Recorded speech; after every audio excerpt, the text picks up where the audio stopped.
Oi, amigos, sejam bem-vindos. Estamos inaugurando uma sessão dentro do nosso canal de vídeos do projeto Saber e Mudar, a sessão Perguntas e Problemas, em que responderemos a perguntas e questões enviadas pelos internautas. Vamos também aproveitar o material que temos há alguns anos de perguntas que respondemos, que eram enviadas para o site de uma instituição espírita onde eu trabalhei durante muitos anos e ao qual ainda estou ligado, participando de alguns eventos da Feira do Livro e do Bazar de Natal. Na época, os dirigentes da casa, os amigos, me pediram para responder os e-mails que eram enviados através do site da instituição, que é o Núcleo Espírita Assistencial Paz e Amor, no Cambuci, aqui na cidade de São Paulo, onde fiz muitos amigos. E então eu respondi essas questões por escrito, questões as mais diversas que eram enviadas pelos internautas com dúvidas a respeito de espiritualidade, do espiritismo e também casos pessoais em que as pessoas solicitavam uma ajuda. Então é um material relativamente farto que temos por escrito, que eram respondidas unicamente por escrito e que vamos aproveitar dentro deste canal porque consideramos que são questões que podem ser úteis a outras pessoas que passam pelos mesmos problemas ou problemas diferentes. Claro que vamos ocultar o nome das pessoas que pediram as orientações, mesmo porque muitas citam casos pessoais e evidentemente nós vamos preservar a identidade de cada um, não há necessidade de citar o nome, certo?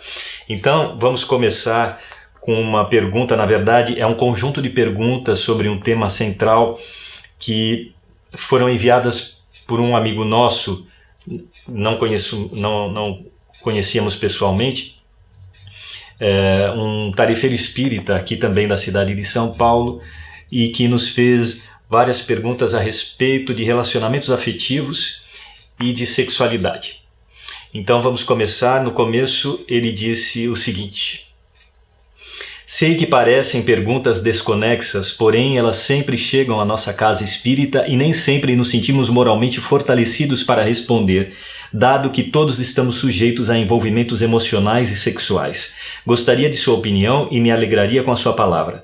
Creio que já sei as respostas, porém hoje não me sinto em condições de responder. Vamos por partes, porque são várias questões. A primeira, ele pergunta o seguinte: as uniões conjugais, as famílias, as amizades, as relações sexuais ocasionais, os relacionamentos são sempre planejados antes da reencarnação? Então veja bem, nós sabemos que a nossa encarnação é planejada no plano espiritual em detalhes antes da nossa vinda, como os pais, a família, as situações sociais, econômicas, as questões de saúde, os problemas de saúde, as questões da profissão, os relacionamentos afetivos, etc. Mas é preciso tomar muito cuidado para a gente não levar a coisa ao pé da letra, porque acontece o seguinte: conforme a gente vai estudando a espiritualidade, o espiritismo, que é muito preciso, muito profundo, a gente vai aclarando o nosso entendimento.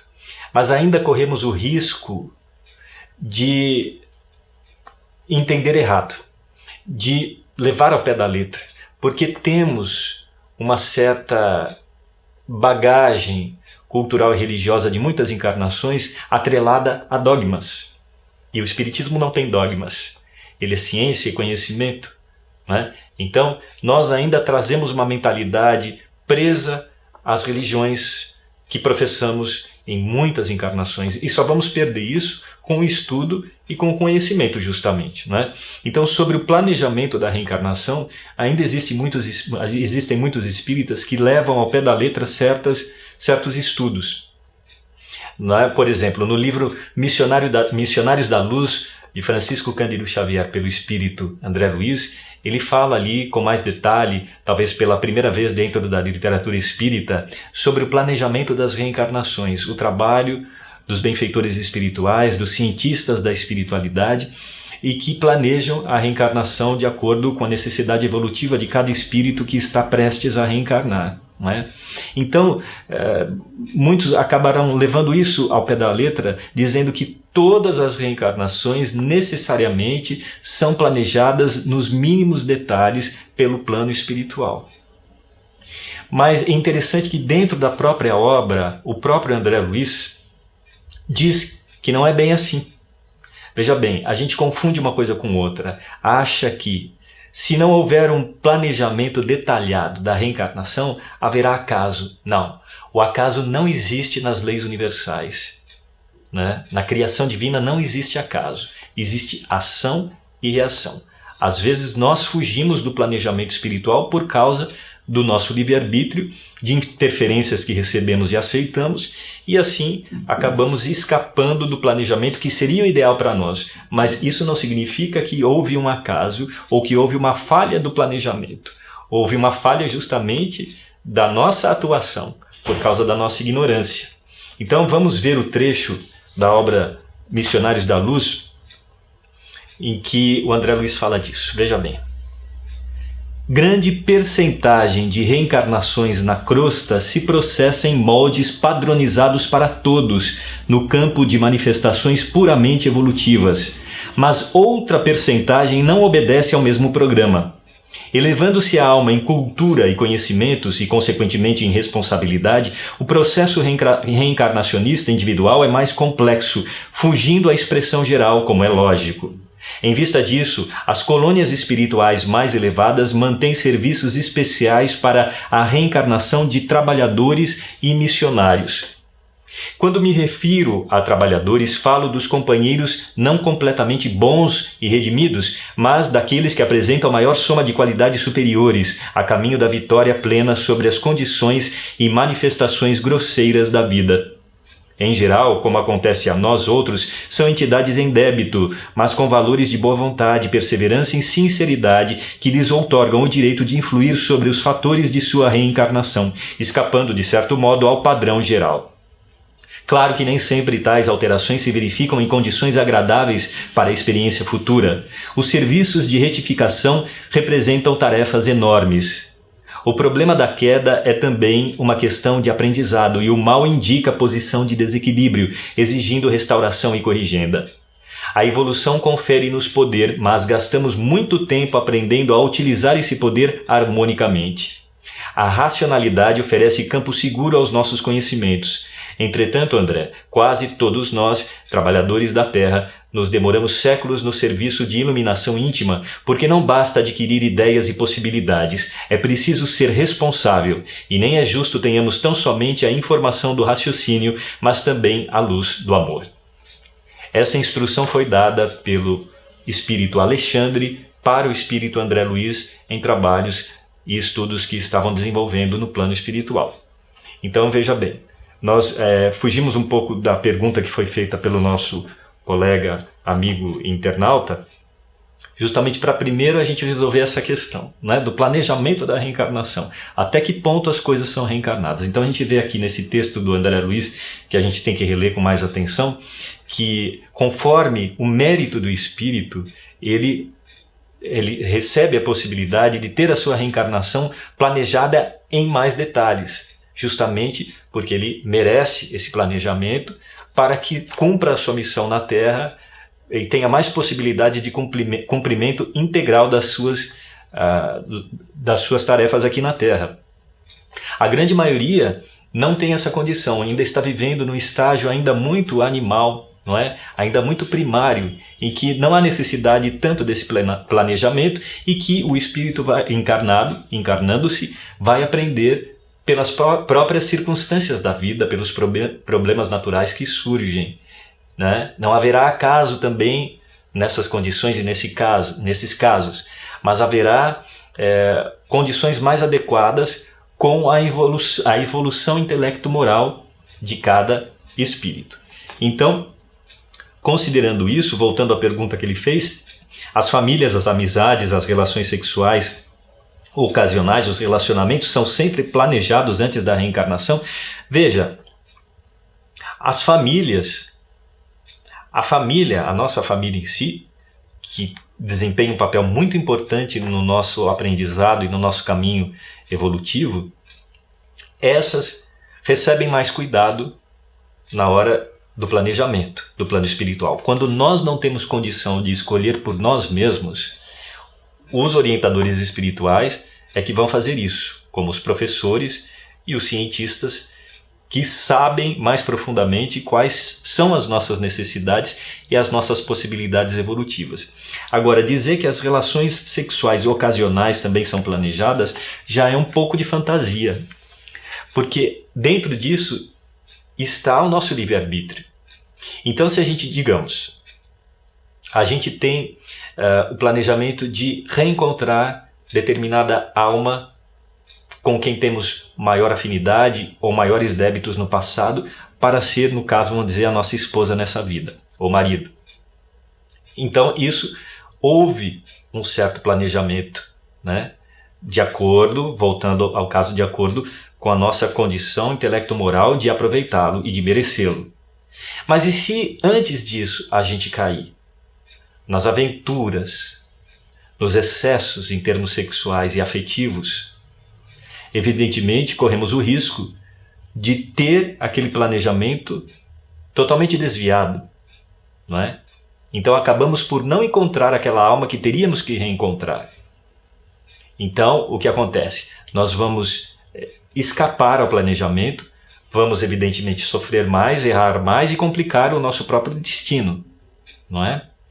Mas isso está inserido dentro da nossa questão da pouca evolução espiritual, do pouco discernimento e dos arrastamentos animais em que ainda nos comprazemos, não é? Então, existe todo esse conjunto de questões que a gente deve estudar com mais clareza para entender em detalhes como é que acontece o planejamento da reencarnação e o uso do nosso livre-arbítrio aqui na Terra. Vamos para a próxima questão. Ele pergunta: as uniões duráveis são aquelas que sempre se tornaram produtivas e educativas? Nem sempre. A gente vê que existem casais que estão juntos há 50 anos e que estão há 50 anos se degladiando. Então, o aproveitamento será muito menor, é claro, do que aquele casal que está há 50 anos junto, mas e que, apesar das diferenças, dificuldades, pequenas brigas e tudo mais, existe um amor como base. Um amor, claro, que ainda está de acordo com a nosso estágio evolutivo, mas existe um amor que foi desenvolvido em 50 anos, né? O casal soube superar dificuldades, problemas, soube tolerar, soube desenvolver a tolerância mútua, não se separou, então existe o mérito ainda de, apesar das tentações, das influências, das dificuldades, soube manter o relacionamento, manteve a família, criou os filhos, não é? E aí o que aconteceu? O amor cresceu. Ainda que haja diferenças, o amor desenvolveu-se em 50 anos. Então, neste caso, houve um aproveitamento maior. Mas aqueles que ficam 50 anos juntos e, ao invés de se tolerarem, se desenvolvem um sentimento de intolerância constante, de rixa, de pequenas vinganças cotidianas, não é? Então esses naturalmente e infelizmente estão perdendo a oportunidade, não é? Estão se deixando levar pelas más tendências que têm, não é? Seja a culpa mais de um ou mais de outro ou de ambos, que toleram por um lado, não toleram de outro e acabam aceitando essa condição negativa e desenvolvendo laços perniciosos e doentios. Então, infelizmente, não está havendo esse aprofundamento e esse aproveitamento, né? Não está sendo produtivo nem educativo. Claro que isso também, tudo isso serve como aprendizado, né? Errando a gente também aprende, mas não podemos justificar os nossos erros em situações em que sabemos como agir corretamente, sabemos que caminho seguir e não seguimos, né? Então é tudo uma questão do livre-arbítrio do ser humano, como sempre. Então vamos, aproveitando, sobre a questão dos relacionamentos, né? Vamos prestar atenção em um trecho de uma obra de Chico Xavier também, por espíritos diversos. A obra é Ação, Vida e Luz, que você está vendo aí, esse trecho psicografado por Emmanuel. Ele diz o seguinte: o Instituto do Casamento tem sido até agora um instituto de lutas expiatórias para os espíritos faltosos e delinquentes diante das leis sociais e divinas. Todavia, temos a considerar que talvez 20% das uniões terrestres representam verdadeiros encontros de almas gêmeas na face obscura e triste da Terra, e todos os consórcios do futuro serão realizados na pauta dos grandes sentimentos das almas. Nessas uniões felizes podereis vislumbrar a ventura dos pares espirituais na eternidade radiosa, onde as emoções criadoras da vida se manifestam dentro dos ideais profundos da felicidade e da beleza. Ali não necessitam os espíritos amantes das dolorosas surpresas dos interesses egoísticos e mesquinhos do mundo, e é para essa aventura que o planeta terreno terá de caminhar desde agora, realizando-se o grande plano da educação livre dos espíritos encarnados, que deverão concentrar os seus esforços e energias na busca das alegrias perfeitas, cujos ecos pode a alma experimentar mesmo na Terra, apesar das suas sombras e das suas lágrimas. Cada alma tem a sua alma gêmea para o transcurso dos evos da eternidade. Aqui ele trata da questão também das almas gêmeas, que é um tema um tanto discutido e discordante dentro do movimento espírita, que nem todos os autores pensam da mesma maneira, mas não vamos discutir isso agora, que seria assunto para um outro vídeo. Mas vamos trocar o termo almas gêmeas por almas que têm uma afinidade mais profunda, que desenvolveram amor em muitas encarnações e que têm uma ligação mais forte, não é? Então ele diz aqui que somente 20% das uniões terrestres estão nessas condições. Então é de se esperar e de se ver, como a gente vê no mundo, que os desencontros amorosos, os desafetos e tudo mais, né? Num outro trecho de uma outra obra de Chico Xavier pelo espírito, desta vez o espírito Nélio Lúcio, a obra Colheita do Bem, um trecho psicografado em 1º de junho de 1949, diz o seguinte: há inúmeros casamentos de expiação, muitos de provas, outros tantos de corrigenda, muitos de fraternidade ou socorro mútuo, alguns de simpatia para tarefas em comum e raríssimos de verdadeiro amor, onde a reciprocidade e a sintonia perfeita sejam os característicos fundamentais da ligação. Então, no nosso planeta ainda são raríssimos os casamentos de verdadeiro amor, não é? Então, é um caminho que ainda temos a percorrer muito longo, levando-se em consideração a pouca evolução das criaturas no planeta em que estamos, o planeta Terra, a pouca evolução que todos nós temos, não é? Vamos também ver um trecho de outra obra do Chico Xavier, por espíritos diversos, Caminhos de Volta, psicografado esse trecho também por Emmanuel. Realmente os casamentos de amor jamais adoecem, mas nos enlaces de provação redentora, os cônjuges solicitaram antes do berço terrestre determinadas tarefas em regime de compromisso perante a vida infinita. E ante a vida infinita, convém lembrar sempre que os nossos débitos não precisam de resgate a longo prazo pela contabilidade dos séculos, desde que nos empenhemos a solvê-los em tempo curto pelo crediário da paciência a serviço do amor. Não é? Então, nós vemos que temos muito que aprender, né? E a grande maioria dos casamentos e das uniões tem como base o resgate, mas que, veja bem, se a gente se predispor a ter um pouco mais de paciência, nós vamos vencer a prova muito mais rapidamente, com um aproveitamento muito maior, não é? Vamos ensinar o próximo e a nós mesmos, vamos nos educar mutuamente na relação. Então isso facilita todo o processo. É por isso que muitas vezes a gente tem que ter paciência e segurar um pouco o impulso da separação, não é? Então isso tudo a gente tem que refletir. Vamos dar prosseguimento às perguntas do nosso amigo. Ele fala o seguinte agora: uma ou mais relações extraconjugais delimitam o final das relações? Não sei se eu entendi muito bem a pergunta, mas quer dizer o quê? Que se você está junto com, no caso, se você está casado com uma moça e acontece de você traí-la, isso significa que acabou o relacionamento? Bom, aí depende do livre-arbítrio de vocês, não é? Que a relação extraconjugal é um erro, óbvio, evidente, que causa problemas, que é dispensável, sem dúvida, não é? Se houver o perdão mútuo, a relação pode continuar. Mas esse perdão, veja bem, a gente vê muito por aí, perdoa e continua junto. Mas tem que ver se esse perdão não está preso a interesses, né? A interesses de ordem material, inclusive financeira, ou então social, por preconceito social, por acomodação. Não quero dar o braço a torcer, não quero dizer para a família que eu me separei, eu não quero perder o conforto do lar, vamos ter que fazer...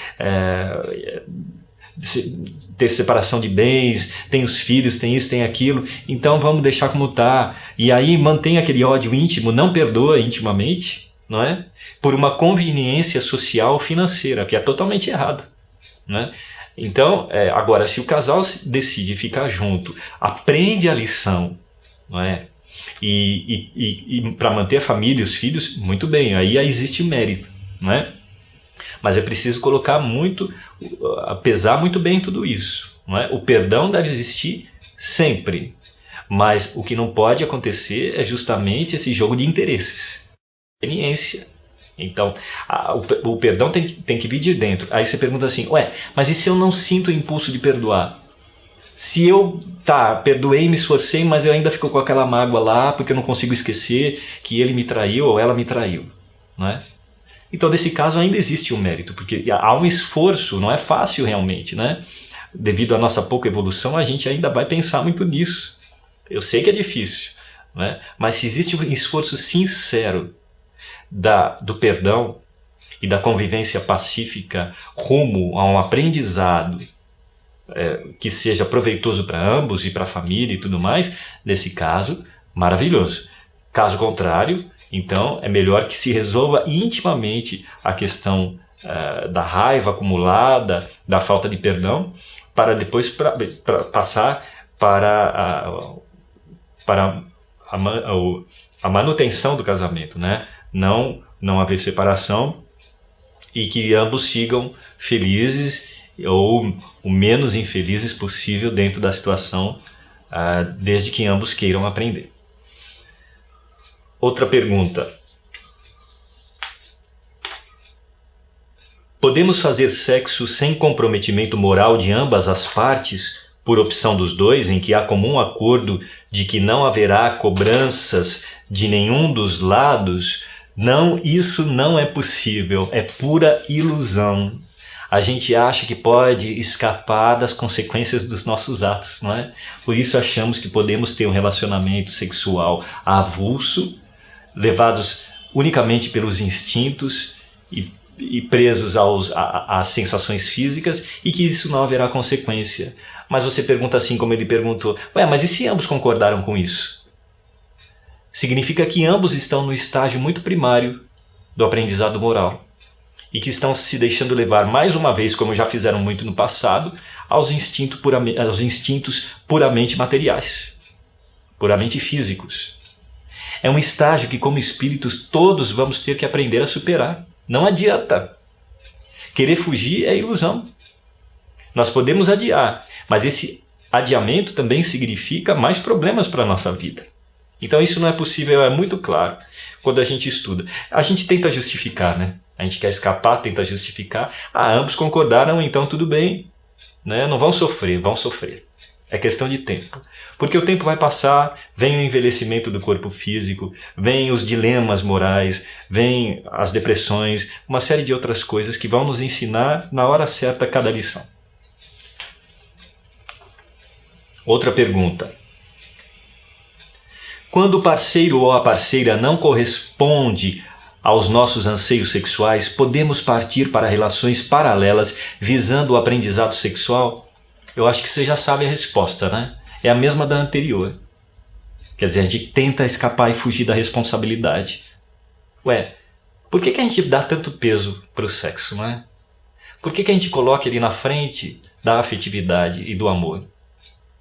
Ainda somos muito precários no aprendizado do amor, mas temos que caminhar, né? E não vai ser se prendendo ao sexo que a gente vai aprender. Então, não adianta, veja bem, não significa que o sexo é um pecado, que é uma coisa errada, nada disso. Vamos ver o que o Chico Xavier disse, que está na obra Chico Xavier, Fonte de Luz e Bênçãos, de Urbano T. Vieira e Dirceu Abdala. Chico falando: sexo é psicológico, cada um tem o seu impulso, a sua vida. Aqueles que se casaram comprometeram-se, são como pessoas que assinaram uma escritura, eles têm também os seus deveres para com seus companheiros ou suas companheiras. O sexo é psicológico, o sexo é mental. Agora, a pessoa trabalhando e se dispondo a cumprir os seus deveres, ela tem a sua vida sexual regularizada, com a aprovação de sua própria consciência, porque o trabalho dá a essa criatura a liberdade condicionada ao dever cumprido, para que ela possa viver, porque o sexo não é só procriação. Quando a Escritura diz crescei e multiplicai-vos, não é só do ponto de vista físico. Nós estamos preocupados no mundo bem como os governos estão preocupados com as milhões de pessoas que estão nascendo. E há hoje uma inclinação muito grande para o planejamento familiar. Crescei e multiplicai-vos, mas também nos valores espirituais, na enfermagem, no trabalho profissional, no gosto de trabalhar para servir, de servir mais, de servir horas extras. Olha a sabedoria sempre, né, de Chico Xavier. Então ele não está acusando, nem denegrindo o sexo, ou nem colocando numa condição que muitas religiões acabam colocando de repressão, né? Mas justamente de educação. Então, como tudo, a gente tem que ter responsabilidade, não é? E quando temos um relacionamento afetivo com uma pessoa, quando estamos casados, no papel ou não, mas temos um compromisso com aquela pessoa, nós não podemos de jeito nenhum negligenciar, não é, o compromisso que temos. Então, colocar as questões sexuais na frente, o nosso desejo, a nossa satisfação, a fuga do compromisso por causa disso, sem dúvida, vai ser um complicador no nosso caminho evolutivo. Outra pergunta. Se vivemos em um mundo em que as provas e as expiações são generalizadas, inclusive nas relações amorosas, devemos mesmo ficar presos a essa premissa e nos fixar em uma só relação? Também não sei se eu entendi direito a pergunta, mas pelo jeito aqui você está querendo escapar a terceira vez, né? Porque é a terceira pergunta com o mesmo teor e eu acho que você já sabe a resposta. Vamos para a seguinte. Buscar o prazer no sexo é prejudicial ao desenvolvimento espiritual? Não, não é prejudicial, porque o sexo é natural no ser humano, não é? Então, eu lembro de uma história quando o Chico Xavier, muito jovenzinho, ainda estava aprendendo a lidar com o controle da sexualidade, com os hormônios, não é? Ele já sendo espírito muitíssimo evoluído, também sofreu as injunções da matéria, né? Os apelos, até mesmo porque isso fazia parte do aprendizado que ele tinha que passar para nós, né? E quando ele se via naquela condição de dificuldade, né? E sabia que o caminho dele seria da solidão afetiva para o desempenho da sua missão, Emmanuel apareceu para ele e disse assim: ó Chico, não tente fugir da natureza. Quer dizer, aquelas sensações, aquele desejo, ele teria naturalmente. A questão é o que fazer com ele, não é? Como educar. Mas Chico Xavier está totalmente à parte. Ainda estamos muito, mas muito longe mesmo de chegar na condição dele, né? Mas ele, como sempre, é exemplo para nós, né? E veja só, essa ideia que nós temos ainda do sexo ser um mal e ser um pecado, não é? A sexualidade vivida de uma maneira saudável e responsável nos traz crescimento, né? Nos traz alegria de viver. Olha só o que Chico Xavier também disse. É uma entrevista que ele deu para o jornal O Triângulo Espírita, em Uberaba, em 20 de setembro de 1974, e que está nesta obra aí que você está vendo, Novo Mundo.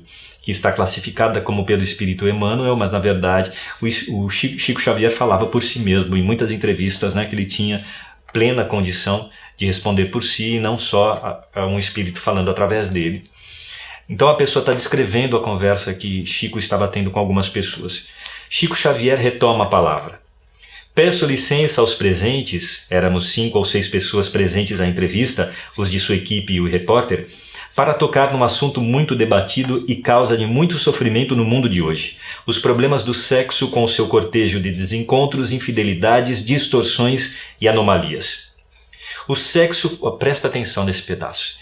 O sexo foi criado por Deus para ser, além do ato procriativo, motivo de prazer e de alegria para os seres humanos. Nada há nele de vergonhoso ou menos nobre. Sabemos o que aconteceu. Durante séculos, as manifestações sexuais estiveram refreadas dentro de um círculo muito restrito por alguns que tinham interesse na repressão de suas expressões e anseios. Isto foi possível até certo tempo. Passado este, deu-se a grande explosão. Súbito, as antigas barreiras foram derrubadas, muitos tabus e proibições afundaram na avalanche e então o diâmetro do círculo aumentou largamente. Neste ponto, Chico Xavier toma um lápis e desenha 2 círculos, um com 2 centímetros de diâmetro e outro por fora deste com 6 centímetros de diâmetro. O que aconteceu depois? Séculos de repressão psicológica muito rígida redundaram numa libertação que ultrapassou os limites mesmo deste círculo mais amplo. Chico Xavier risca linhas paralelas que transpõem os limites do círculo maior e atingiu o terreno dos extremismos sempre perigosos e potencialmente causadores de grandes males no futuro. Olha o bom senso de Chico Xavier e da doutrina espírita, não é? Então, enquanto muitas religiões reprimiram e reprimem o sexo, tentando colocá-lo num círculo irracional, restrito apenas para a procriação, Chico Xavier vem ainda e sempre com respeito ao sexo aclarar o nosso entendimento e esclarecer que o sexo também foi criado para que gere alegrias no ser humano, satisfação, não é? Comunhão com a outra alma, e que isso tudo é também fator de desenvolvimento e de aprendizado e de evolução, não é? A questão sempre, como sempre, é o abuso. Então a gente tem que saber lidar com isso e aprender e, sobretudo, prestar atenção no seguinte: a gente tem que aceitar as fases de provas que passamos e entender que quando nem tudo corre conforme os nossos desejos e anseios, este momento também é passageiro e também deve servir de aprendizado para o nosso caminho evolutivo e devemos aceitar com total naturalidade, com um pouquinho, uma pontinha de renúncia, porque isso também significa crescimento e evolução. Então, amigos, nós continuamos na semana que vem com mais um vídeo dentro desta nova sessão dos vídeos do Projeto Saber e Mudar, essa sessão chamada Perguntas e Problemas. Obrigado e até lá!